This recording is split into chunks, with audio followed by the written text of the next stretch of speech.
पैसा छापता नहीं है फिर भी पैसा इतना कैसे बढ़ जाता है? आप लोग यही समझते होंगे ऐसा कैसा प्रोसीजर है। तो ये बैंक का एक तरीका है जिसके कारण एक ही पैसे को वो कई टाइम्स बढ़ा देता है, यानी बैंक अपनी कमाई को बहुत लंबे स्तर पर ले जाता है। तो आइए समझते हैं इस टॉपिक को।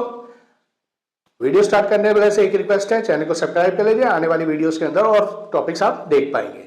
तो देखिए पहला टॉपिक है क्रेडिट क्रिएशन, यानी क्रेडिट का मतलब लोन और लोन का क्रिएशन कैसे होता है। Credit creation is the process by which commercial banks create additional money in the economy by lending out a portion of the deposit they receive। यानी एक बैंक अपने पास जितना भी टोटल डिपॉजिट करता है, यानी हम लोग जो अकाउंट में अपने पैसा डालते हैं तो वो बैंक के पास जाता है, बैंक उसी पैसे को लोन के रूप में देता है, तब वो मनी क्रिएशन या क्रेडिट क्रिएशन हो जाता है। कैसे? तो इसके लिए दो कंडीशन जरूर होनी चाहिए। पहला, सपोज उसने बोला कि इनिशियल डिपॉजिट है वो बैंक के पास आया 10,000 rupees, cash reserve ratio CRR जो है 10% है। CRR क्या होता है? एक बैंक यानी कमर्शियल बैंक अपने टोटल डिपॉजिट का एक मिनिमम रेशियो RBI के पास रिजर्व जमा कराता है, उसको CRR कहते हैं। तो अगर CRR 10% है तो फिर क्रेडिट क्रिएशन कैसे होगा? तो हम टेबल देख रहे हैं, पहले राउंड में आप देखिए 10,000 आया। अब 10,000 का अगर 10% हम रिजर्व रख रहे हैं तो इसका मतलब रिजर्व हो गया 1,000 और हमारे पास 9,000 लोन देने की कैपेसिटी हो गई। तो अब लोन जब हम देंगे तो लोन हम सपोज मैं किसी को लोन दे रहा हूं तो उसके अकाउंट में ट्रांसफर होगा, यानी अकाउंट में ट्रांसफर वो दूसरे बैंक में चला जाएगा। तो देखिए बैंक में 9,000 लोन दिया तो वो दूसरे बैंक में डिपॉजिट हो गया। अब इसी तरह से इसका 10% जो हम कैश रिजर्व हमेशा हर बैंक को रखना है क्योंकि RBI को देना है, तो लोन उसके लिए भी कैपेसिटी बन जाएगी 8100, वो लोन दे सकता है और 900 उसे रिजर्व रखना पड़ेगा। फिर 81 का वापस मैंने जब किसी को लोन दिया 3rd को तो उसके भी अकाउंट में जमा कराना पड़ा, उसके अकाउंट में आया तो उसका बैंक भी 10% रिजर्व रख के लोन इतना दे देगा 7290 और 810 का रिजर्व। अब ये प्रोसीजर जो होता है वो कंटिन्यूसली चलता है। अब यहां पे कंटिन्यूसली चलता है तो एक तरह से समझ लीजिए 10,000 जो होता है ना वो हमारा 1 लाख रुपीस हो जाता है। अब आप कहेंगे अरे 10,000 का 1 लाख रुपीस कैसे हो गया? वो अभी मैं आपको समझा देता हूं न्यूमेरिकल के द्वारा। दूसरी बात, एक और चीज आपने ध्यान रखना है, ये प्रोसीजर कब तक चलता रहता है? जब तक इनिशियल डिपॉजिट बराबर हो जाता है कैश रिजर्व के टोटल के बराबर, यानी 10,000 बराबर हो गया 10,000, यानी ये जब तक दोनों बराबर हो जाएंगे तब तक ये प्रोसीजर चलता रहेगा। अब आप जानिए कि मैं इसको बताऊंगा कैसे आप 1 लाख रुपए ये हमारा हो गया। देखिए मनी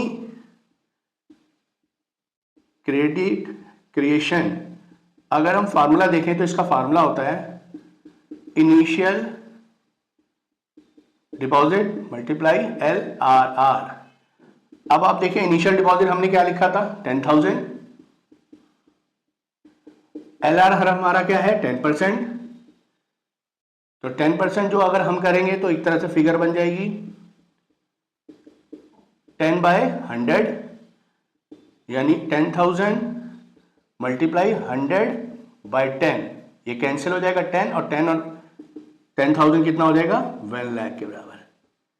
तो आप समझ गए ये कैसे 10,000 जो है वो 1 लाख से जनरेट हो गया, क्योंकि डिपॉजिट टू डिपॉजिट होता जाएगा, लोन क्रिएट होता जाएगा। तो आगे इसके एक थ्योरी का पार्ट देख लेते हैं। तो जो आपने टेबल देखी थी जिसमें आपने क्रेडिट के लिए समझा था उसी को एक एक्सप्लेन कर रखा है वर्ड्स में। आपने देखा कि इन द फर्स्ट राउंड में हमने देखा था टेबल के अंदर कि डिपॉजिट जो था 10,000 था।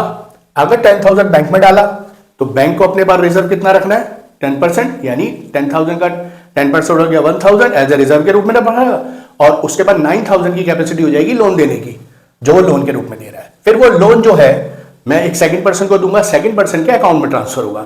अकाउंट में ट्रांसफर होने का मतलब बैंक में चला गया पैसा। अब बैंक में जब 2nd राउंड में पैसा चला गया तो वो बैंक भी 10% रिजर्व रख के 900 रिजर्व रखेगा और 8100 जो है वो लोन के रूप में दे दिया जाएगा।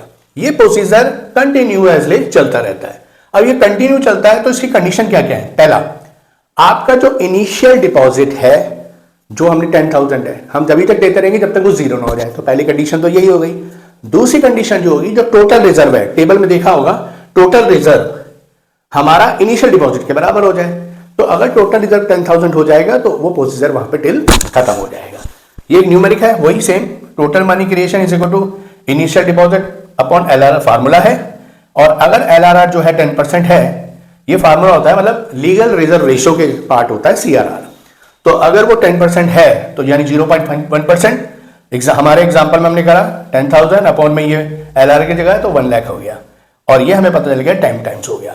अब आप समझें, अगर LRR 10% है तो 10 टाइम्स हो जाएगा, LRR अगर 5% है तो 5 टाइम्स हो जाएगा। यानी अगर इसकी जगह LRR 5 टाइम्स होता तो हमारी 10,000 की मनी 50,000 में जनरेट हो जाती, 2% होता तो 20,000 क्रिएट हो जाता। तो इस तरह से बैंक एक ही डिपॉजिट को जगह जगह डिपॉजिट करके लोन क्रिएट करके अपना इंटरेस्ट कमाता है। तो आप, आशा करता हूं आपको टॉपिक समझ में आ गया होगा। चैनल को सब्सक्राइब कर लीजिए। आने वाले नेक्स्ट वीडियो के अंदर हम बैंकिंग का बहुत इंपॉर्टेंट पार्ट पढ़ेंगे जो एग्जाम के अंदर डेफिनेट आता है। थैंक यू बच्चों।